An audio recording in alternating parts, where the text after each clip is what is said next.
All right, 5th through 6th grade, welcome back. We're going to start with our sniglet. The word is gerbil. The crumbs and popcorn remnants of old snacks found under sofa cushions when looking for the remote. Well, we definitely have a lot of gerbil in our couches. I can say that for sure. And I noticed that last week I gave you a sniglet and autocorrect changed the word. So it should be glaper. I'm not sure what I said last week. I think it was glazer, but glaper. Doesn't that sound better? It sounds like glue and paper, which is the glued down toilet paper. So that makes much more sense. So I thought I'd clear that up. So gerbil, I'm guessing it's a combination of garbage, crumbles, I don't know, maybe you can figure out some other words that might be hidden in that sniglet. All right, our Shakespeare quotation. I actually use this one a lot. This is a foregone conclusion. The idea is that you decide something before you know all the facts, or it is something that you presume to be true. It's like, well, it was decided before we got there. It was a foregone conclusion. They concluded the ending before they had all the evidence. So you'll hear this probably much more as you get older, but it's actually very practical cliche because it's a very succinct, efficient way of saying that it was already decided. So I think that is a really good one. Our Proverbs today is Proverbs 4:24. It says, "Put away from you a deceitful mouth and put perverse lips far from you."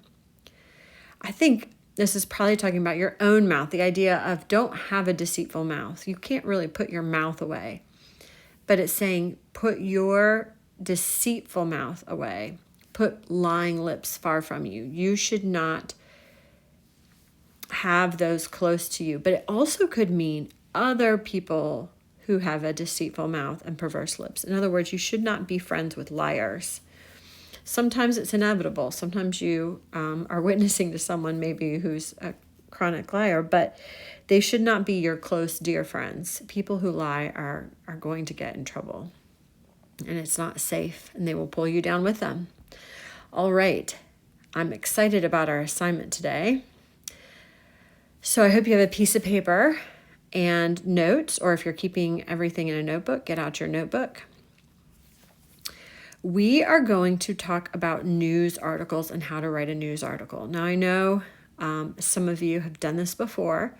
That's okay, because I'm actually doing this assignment for the 3rd through 4th grade and the 7th through 8th grade this week. So you will all have a similar assignment. However, with each age group, I'm giving more information, and my expectations are going to be a little bit higher because this is a skill that it's a skill, first of all, which means you get better with practice. But secondly, it's something that is very practical. It can be used from anything like a Christmas newsletter, which Christmas is coming up, a Newsy family Christmas letter. You might use this in an organization. If you're in college, there might be a circling newspaper or a college newspaper. It could even be something on a smaller scale. It's just very practical to add these skills, but it's also good to know how to do this so you can become a good reader of news. These rules that we're going to talk about, I cited where I grabbed this summary and list from, but generally speaking, it's pretty generic. All news articles adhere to these rules. So just like other assignments we have in this class, there's normally a form. In fact, one of the best things you can do to become a good student is to learn to follow the rules. Good students who follow the rules or the form or the assignment they're going to get good grades. So I think that's really good news, because that means a good grade is within your reach. It's not given to the talented, it's given to those who simply follow instructions. So your assignment today is that we are going to follow the form of a news article.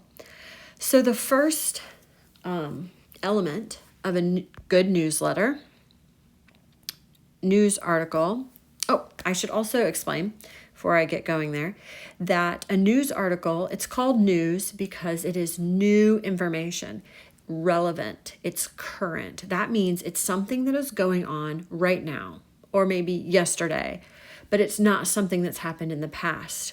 So history books don't fall into the category of news.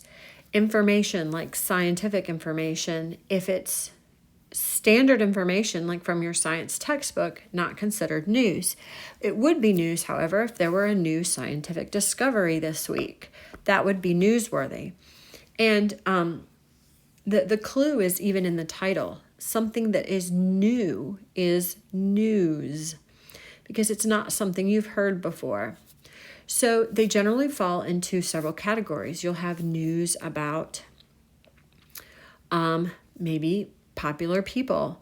You'll have news or important people like presidents, governors, often, and we call that politics, or news about celebrities, and maybe a new song is released, or a new artist has become famous. That would be culture.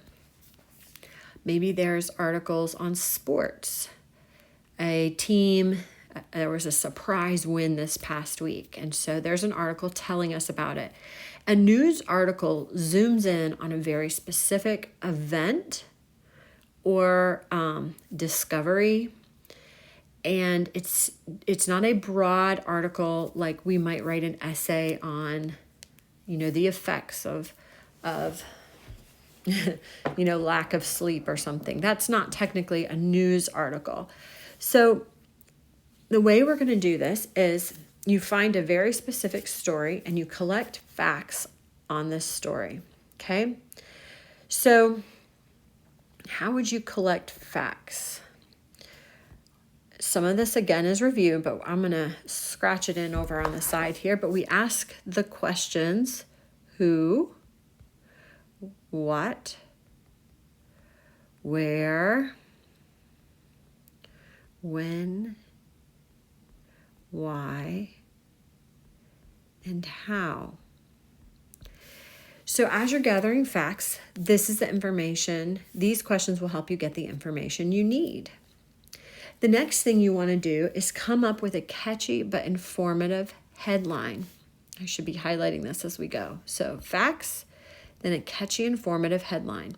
So catchy doesn't mean like cute or, clever. It just means that it is as short as you can make it with all the information. So when you write a story, you might try to come up with a cutesy title. This is not cutesy. This is, the emphasis is on information. And I'll give you an example in a second. Third, after you have the headline, you're going to have a summary of events in paragraph form. You actually start with the lead, and we'll talk about that here. But you have the lead. I'm going to write it in this, the lead. And then you follow with a summary. And then last, you want to have an interview questions. Now, if you don't know what an interview is where somebody asks someone else, the author of the article asks someone else who has either witnessed, watched the event that you're writing about happen, who was personally there and can say, yes, I saw this happen.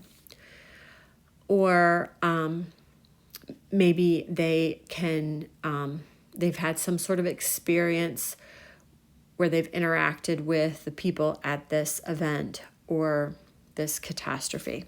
So it's personal, and you take what they say. A quotation is when you take what they say and you write it down. You put it in your article, word for word. All right, so before we move on to the other tips, let's break this down. So let's pretend we are going to start writing our article. So I'm going to first gather the facts. So let's pretend like I am filling in these questions, and I'm going to do a pretend article about my neighbor. This is a true story, and I should also mention that one of the definitions of a news article is it must be about something that is true and real and current. These are not made up stories. Okay, so here's my story. I am going to change the names to protect the person it's about, but it is a true story. So I'm going to call my neighbors the Halls. Okay, so who is this? This is the Hall family. All right. And what is it? Their home was destroyed. Okay. You know what? I'm going to come over here and I'm going to move this so that I have more room. All right. So their home was destroyed. Sorry about my handwriting here. Where? In Rock Hill.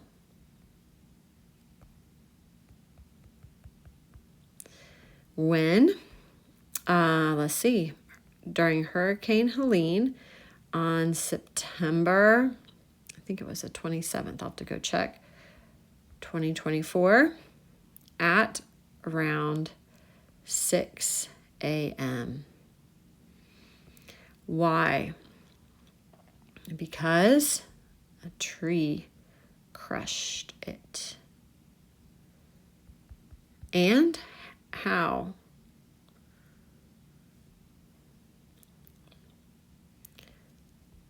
By falling during the storm. Okay, now I've gathered my facts. So let's check off that first part of the assignment. Now next I need to come up with a catchy but informative headline. So a headline is another name for title. It is a news article term, or we would call it jargon. So here's how I recommend writing headlines. I suggest you write a sentence that summarizes these questions, or at least some of the information. And then I'm going to show you a really cool trick to pare it down and make it into an appropriate headline title. Now, this would be a good time to pause the video, especially if you're watching it with your parents, and look up some headlines and just get used to how they sound. They sound a little funny, you know. It might say, young child dies unexpectedly from mosquito bite or from bug bite. It might say, storm surges through North Carolina. All right, so I pulled up a few headlines here from Hurricane Helene. And we're just going to read a few. Death toll from Hurricane Helene rises to 227 as grim task of recovering bodies continues. Ron DeSantis is refusing to take Harris's call on Hurricane Helene. Misinformation has surged following Hurricane Helene. So all of these are very direct and to the point. They're not cute titles like, you know, these short story titles or a novel title where it's a little bit cryptic like Moon River or Stardust. We're not looking for creative titles. We're looking for very straightforward, clear titles so people know exactly what the article's about. So that's why we start with our facts. Now let's write our headline. I'm just going to make a sentence out of this information in this order, in the exact same order. So I'm going to say, the Hall family's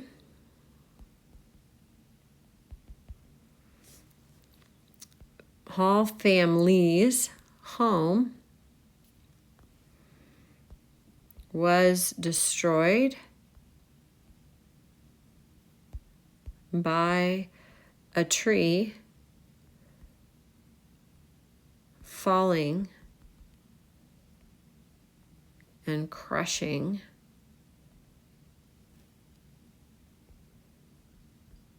their house during Hurricane, let's pretend I write out the word, Helene, period. Okay, now, that actually would make a great topic sentence, and I probably will use it as my very first sentence. Oh, I'm going to add in Rock Hill, on September 27, 2024. Okay, so that's my first sentence. Already written. I went who, what, where, when, and I answered the why kind of in the middle. Okay, that is called the lead. It gives me all the information in the first sentence or two. But we aren't creating a lead. We are creating a headline. So here's what I'm going to do. I'm going to take my eraser. I'm going to go through and I'm going to erase all the words that I can do without. So I'm going to erase the, and I'm going to say Hall family, and I'm going to erase apostrophe S. Hall family, home. I'm going to erase was, destroyed, and I'm going to erase by a tree because I can tell them that in the article. Hall family home destroyed, boom, boom, during Hurricane Helene, and I'm not going to put the date on. Okay, so that is my new headline. Hall family home destroyed during Hurricane Helene.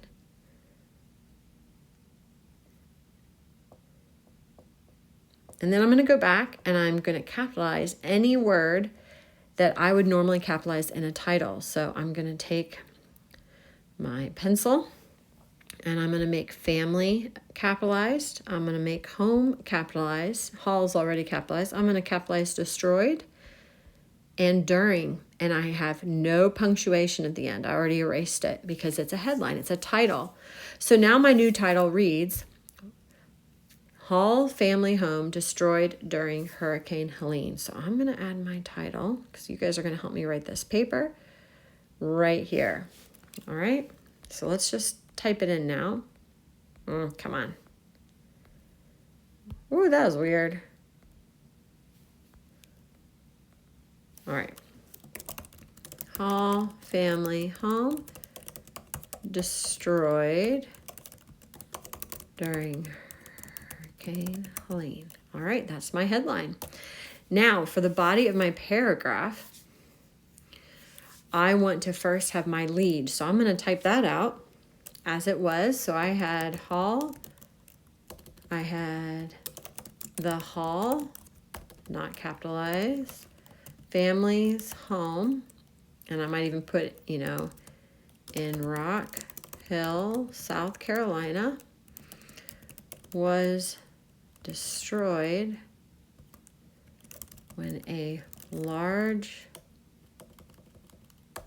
their neighbor's large tree fell on their house and crushed the roof during Hurricane Helene on September 27, 2024 at approximately 6 a.m. That's my lead, which is, like I said, the news article jargon for topic sentence.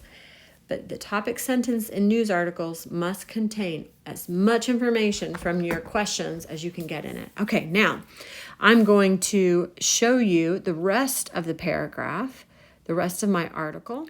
All right, so here's our current paragraph. And we have our headline. We have our lead. And then we have our summary. When you write your summary, you just want to tell the story about the event. Include details. You're not including emotion or opinion. You don't want to speculate. And I'm getting into these pointers right up here. So I'm going to draw your attention to this, and then we're going to read what I wrote. All right, so So far, we have gotten the facts. We've come up with a catchy but informative headline. I just imported a summary of the events. So for number 4, interview quotations, we actually haven't done that one yet. Now, of course, you don't ever want to make up an interview quotation. And I'm not going to make up this one either. But I did not include it initially. So let's go back down to our paragraph and I will add that in. I'm going to say, right before my last sentence, I'm going to say, the mom said it had to be God protecting us. There is no other explanation. Okay, so now I included a direct quote from the family, and that is what she said to me. Isn't that neat? So now we've checked off all of our boxes, all of our things to do. So let's look at our tips. So first of all, we want to use third person, except in quotations. So quick review, third person would be words like he, she, her, they, them, it. In other words, you're not using words like I, first person, I, me, we, us, and you're not using second person, you, your, yours. In other words, you are not inserting yourself into this article. It's not about you. You stay away from that. You also don't use second person because that makes it very personal and persuasive as well. You keep it third person. But like I said, in the quotation, that's okay. It's acceptable. She uses us, which is a personal pronoun. That is a first person personal pronoun. That is acceptable because it's her words saying it about her. And then the third tip would be to keep it formal. So let me take you over here for a second and review some of the rules that we've been creating for good academic writing. Okay, these are rules that you probably won't find listed anywhere, but they will help you write strong academic formal style. These are not rules for creative writing or for other kinds of non-academic writing. This is for academic writing, which the news article would fall into this category. Okay, we've already done the first 5, but I'll review them. Avoid passive voice verbs, avoid standalone be verbs, avoid there is, there are sentence structures, and avoid redundancy, except with news articles, the headline and the first sentence are almost identical, as you saw, and that is expected. And then the past couple of weeks, we've talked about avoiding idioms. I always use the word avoid because there are rare times when these things are effectively used. But until you know how to effectively and intentionally not use them, you need to just stay away from them. They normally really, really bring down your writing. Okay, so we have 2 new ones today. One is to avoid casual tone. So what makes your writing casual are words like contractions, don't, shouldn't, wouldn't, couldn't, especially ones like ain't. I'm calling these next set of words generics. That's not the real word for them.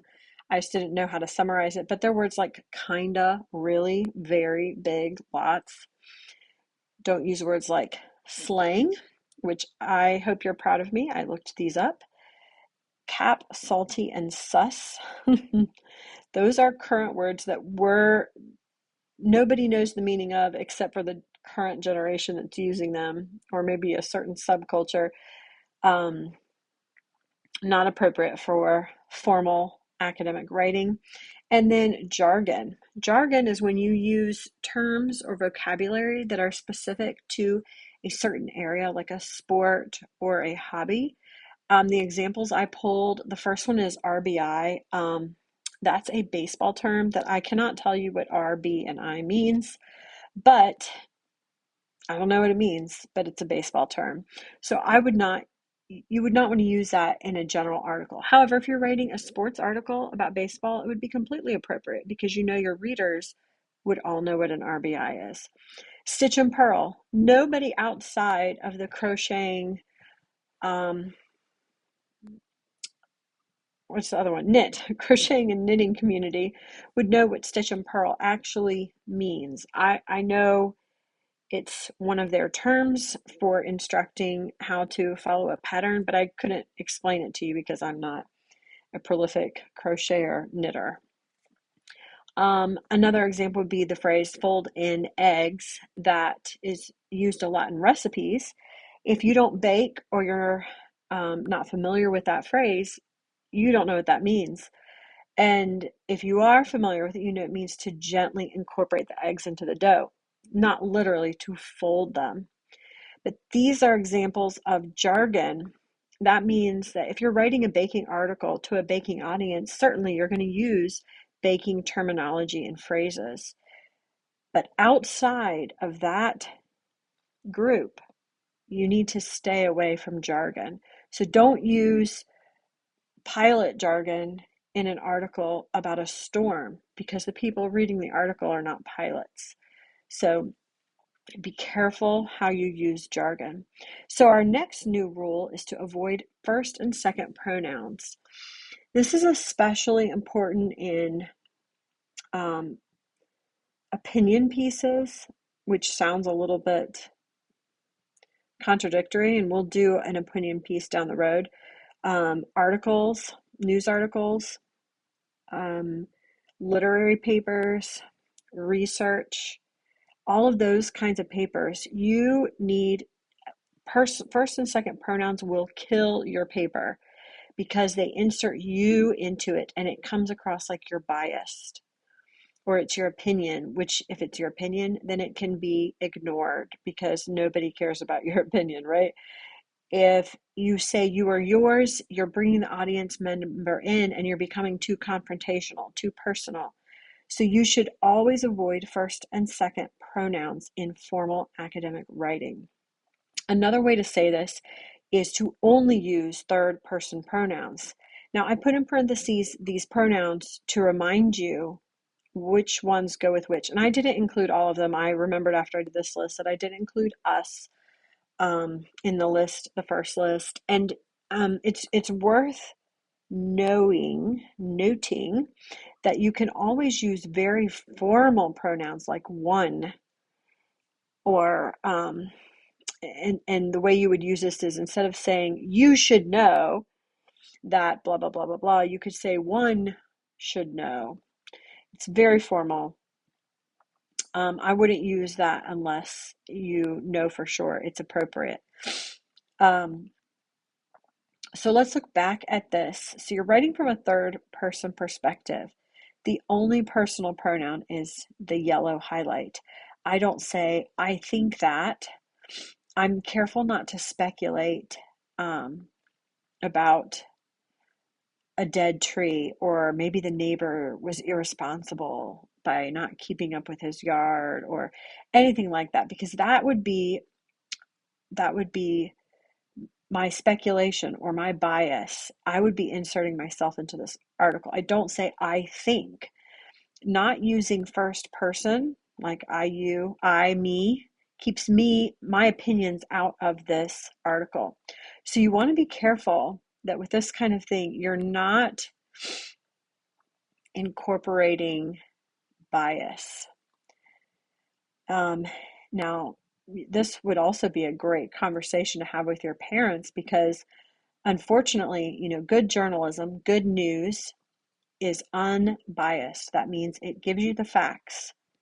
But a lot of journalism today has become biased, and it's good to be able to discuss this with your parents. Maybe you can find some examples. And it's important to recognize it as a reader, to recognize when there is biased news reporting so that you don't get swayed. So, homework this week. I want you to talk to your parents about a future possible Christmas newsletter. In the coming weeks, one of the assignments is going to be a Christmas summary where you just give a summary of the past year in 1 or 2 paragraphs.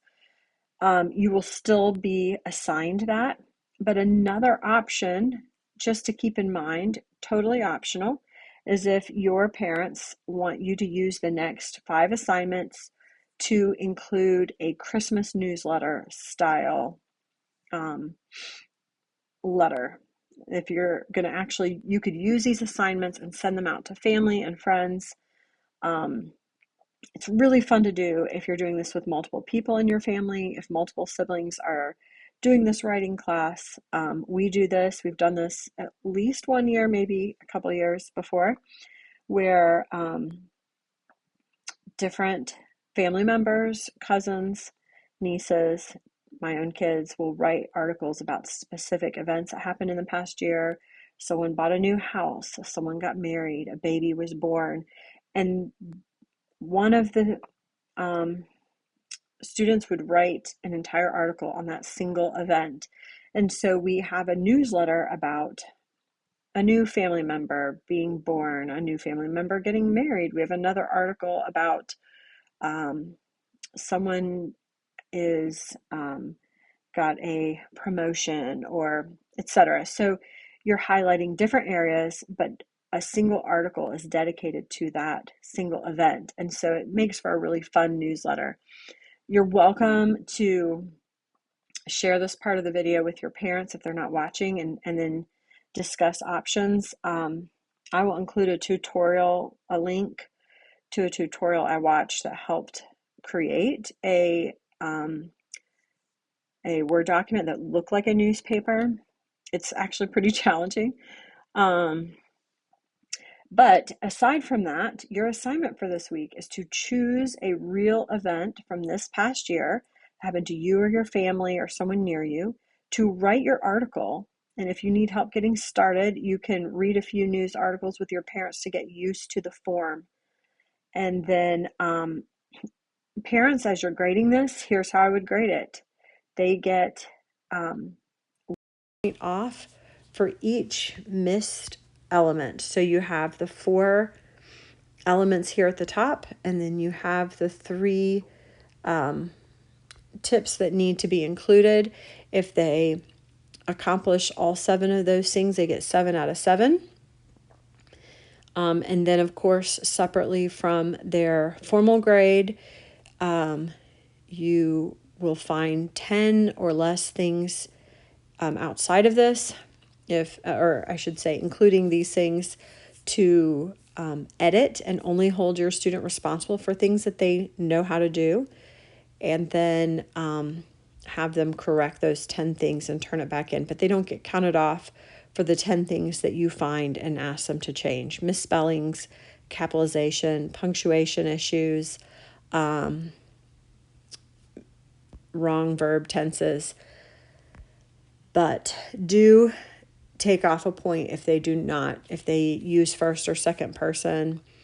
You can actually, if it happens several times, you can total up all the times and give them 7 out of 10, or however you want to tally it. But the emphasis is on following directions. Can they follow directions here? All right, students, I look forward to seeing you next week. I will talk to you later. Thank you very much.